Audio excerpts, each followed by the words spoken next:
আচ্ছা, কানে দুল পড়েছে। ওকে, আর চুল কই দিম্মার চুল?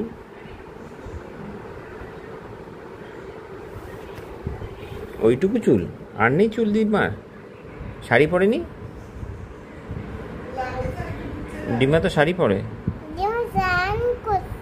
এটা কি? এটা কি? কি এটা? না না, এটা কি দিয়েছিস তুই? এটা হ্যাঁ মার খাবি, মার খাবি। এটা কি করেছি বাবাই?